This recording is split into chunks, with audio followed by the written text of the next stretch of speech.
Hello, my name is David, and I'm here representing Rebalance Energy.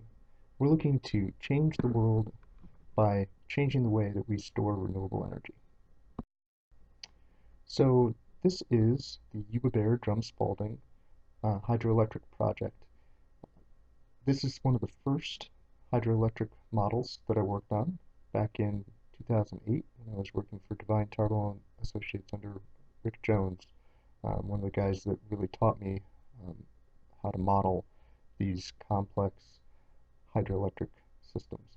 It's a 270 megawatt project all in, and 16 powerhouses with 13 channel water conveyances and a network of tens of distributed reservoirs in the Yuba, Bear, and American River watersheds.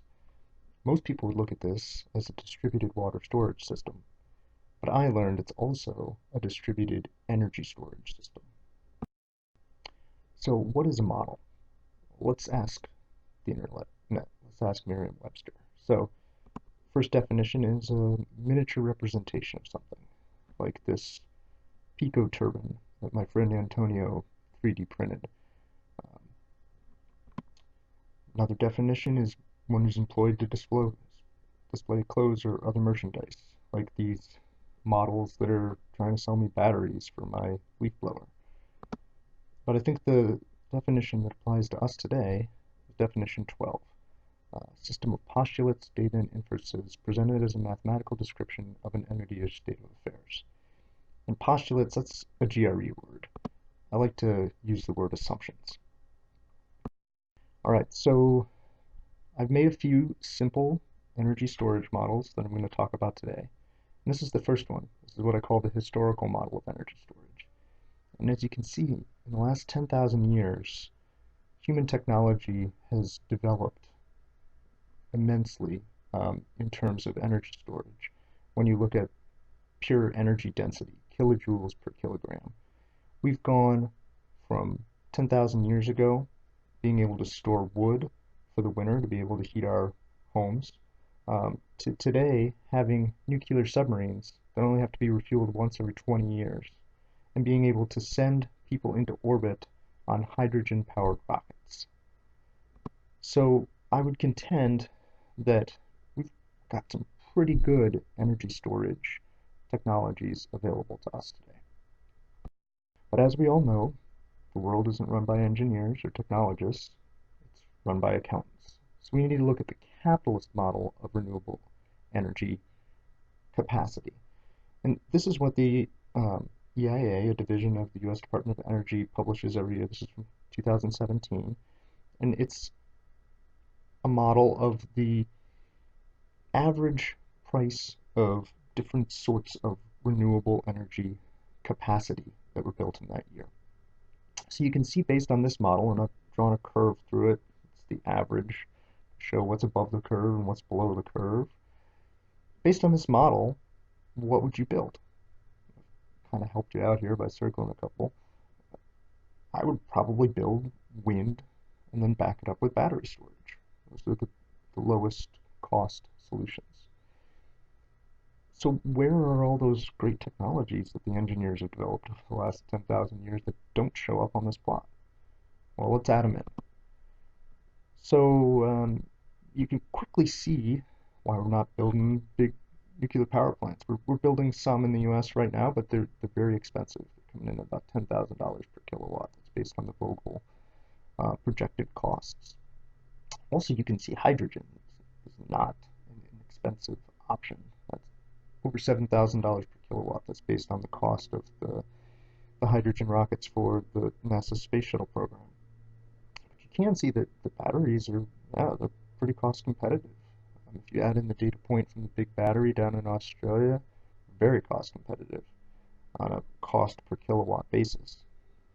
But Hydra's competitive too. And I've shown that by adding in a couple of historical data points here. I think the reason that you get that kind of inflated $5,300 per kilowatt number in the 2017 data from the EIA is that the low-hanging fruit of hydro projects to be built in the United States, they've already been built. This is based on my experience developing small hydro projects. So the new hydro that's being built, they're really marginal projects. If we look at the historical record, and I included two projects here, one very high head project in Switzerland, one very low head project on the Columbia River in Washington, and I escalated the construction costs to $2017. And I think this gives you a more fair representation of the real cost of building a good hydroelectric project, so between $950 and $1,400 per installed kilowatt. And what this illustrates really well is that the input data into any model is critical. If you have bad data, you're going to get a bad result. Garbage in, garbage out. Not to fault the EIA, maybe 2017 was just a fluky year, but this is something we all have to think about when we're evaluating these models. All right, so we're here today to talk about energy storage, not about capacity. So I've taken the data, it's available to me, publicly available data, and this is a capitalist model of renewable energy storage. And what I've done here is I've taken a bunch of recent and not so recent, I guess going back to the 70s projects, and I've plotted the cost per kilowatt hour to build each of these projects. So based on this data, and I've drawn the curve there that shows the average of the data, what would you build? Well, clearly you would build pumped hydroelectric storage, and you would build as high ahead a project as you possibly could. And you can see that Tesla's big battery doesn't look so good when you price it on a cost per kilowatt hour basis. But I would contend the best models we have for valuing renewable energy storage are life cycle cost models. These don't just take into account the upfront capital costs that the banker's concerned about, but it also looks at the O&M costs, the retirement costs, and the overall life of each of these technologies. And so I've again gone to the publicly available data, and because that data is influenced by project-specific costs of each site, I thought it was more appropriate to plot the low estimate of costs and the high estimate of costs to show some of that uncertainty. So based on this model, what would you choose to build if you were a utility? Well, for me, I would choose to refurbish the existing hydroelectric fleet and upgrade the machines to be able to better integrate renewable energy. I mean, it's just a no-brainer on a cost per kilowatt basis, and this is cost per kilowatt over the lifetime of the asset. All right, so the old adage, all models are wrong. Some models are useful. I like to say that useful models help to support risk-informed decisions. So, which of these models that I've presented thus far today would you say is useful? See, I would contend that all of those models are useful. It just depends on your risk appetite. And so to better understand the risks, I like using standard risk register. And here I have what you would call a qualitative risk register. This is just my perception of the various risks associated with each one of these models for renewable energy storage. But I found that this risk register is a very useful tool when communicating to decision makers, showing them what all the different models say, but then also communicating to them what you think the risks are in those models. And if you can quantify those risks statistically, all the better. All right. So assumptions, you know what everybody says about assumptions, right? Well, what I like to say is that having good assumptions is critical to any numerical modeling effort. So when I was in graduate school, studying at Oregon State University in a wave energy research program, and my advisor was a civil structural engineer, went to UC Berkeley, became an expert in coupled fluid structure interaction. He was on the development team for Ellis Dynamo, which was used to model nuclear bomb blasts. And he taught a finite element analysis course, where we weren't even allowed to touch a piece of software. It was all about understanding the underlying math and physics and assumptions that go into these very complicated FEA models that are used to describe complicated fluid structure interaction, like a tsunami hitting a bridge on the Oregon coast. And he liked to say that if you didn't understand the underlying math and physics and assumptions built into your models, it was just an expensive coloring book. So I want you all to think about that as I go through the rest of my presentation. What are your assumptions that you've built into your models, and how are those affecting the accuracy of your results? And what are the risks? So I like to say, don't blame the model or the modeler. Please don't blame the modeler. Blame the assumptions. All right, so I've got a couple examples here.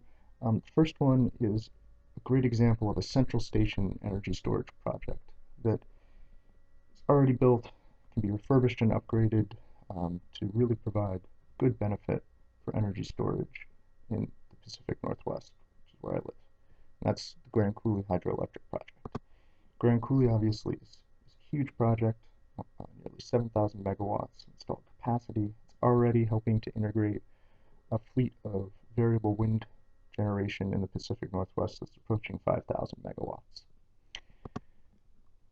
It's also got a tremendous amount of storage between Lake Roosevelt, the main reservoir between Grand Coulee Dam, behind Grand Coulee Dam, and the lesser known Banks Lake Reservoir, where the Keys pump generating plant pumps the water from Lake Roosevelt before it enters the irrigation system in the Columbia Valley, Columbia Basin, irrigation project. So overall capital cost, and obviously this project was built out over many years, but I've escalated all of those costs to 2018 US dollars, was a little over $5 billion. It's a lot of money.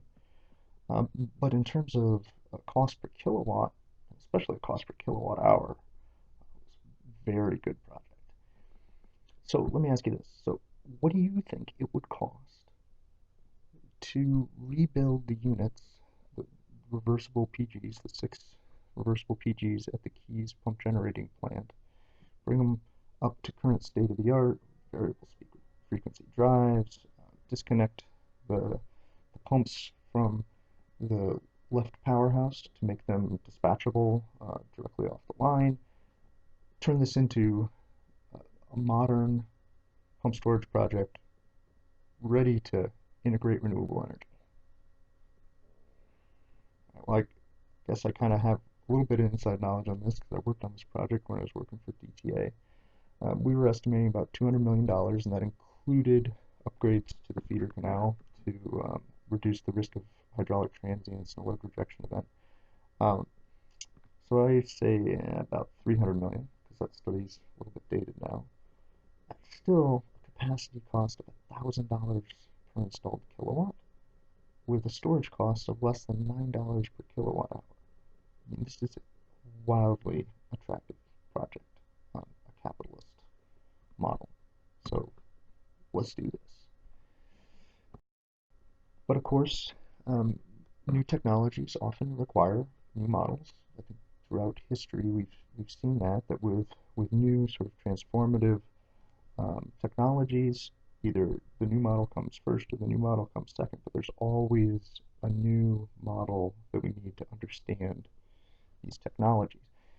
The big takeaway from this is that since 1948, with the invention of the photovoltaic cell at Bell Labs, we haven't really had a transformative, sort of disruptive technology in renewable energy. We've had a lot of disruptive technologies in the computer industry, enabling my cell phone to have about 1,000,000 times the computing capacity of the computer on Apollo 11 that took our guys to the moon. I mean, that's incredible, right? And now, the smart money is saying the next big transformative technology is going to be strong AI. And I don't know about you guys, but I don't want the artificial intelligence models telling us what we should be building for energy storage, because if Hollywood is right, we'll end up with a bunch of people in a living battery cell in the matrix. That's one of the reasons I founded Rebalance Energy, was to try to develop new non-AI energy storage technologies. All right, so the new model that is being pushed mostly by the battery folks is distributed energy storage.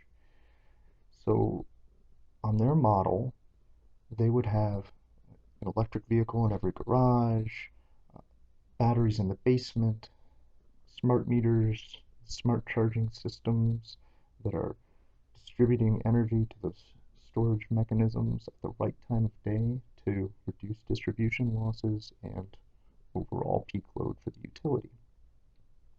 And in the end game, on their model, they would have all of us with solar panels on our roofs, batteries, microgrids, and a wireless system not unlike the wireless telephones that replaced the wired landline telephone network in the United States.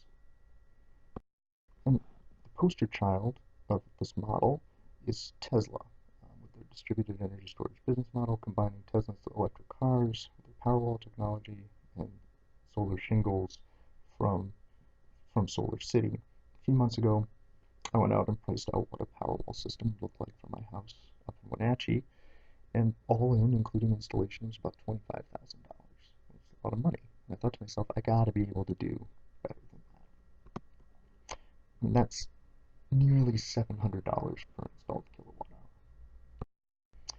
So this is the system that I came up with some help from some smart people. It's a distributed micro-pumped storage system that we're calling P cubed. And the idea would be that Rebalance would manufacture, install, and operate a network of micro or pico pump storage systems co-located with electric load, either at a residence or an industrial electric load. We would buy electricity during low price hours to pump wastewater into a high pressure accumulator, and then run that high pressure water back through a turbine generator during high price hours to sell that electricity, and also, of course, ancillary services. The great thing about this system is that we can build it with off-the-shelf components that are already being manufactured today in the US for other industries. Really, the only innovative technology here is the micro pump turbine that can run at pressures up to 2000 psi. And for that, we're using 3D printing technologies for our prototypes and advanced polymers. And we think, based on our efforts to date, our prototypes, and our numerical modeling work that we've done, that we can get a cost per installed kilowatt hour of about $200 if we scale up. So what this tells me is distributed pump storage is superior to chemical batteries. So I'll just close with a couple of quotes. If any of you have any questions, I would be happy to answer.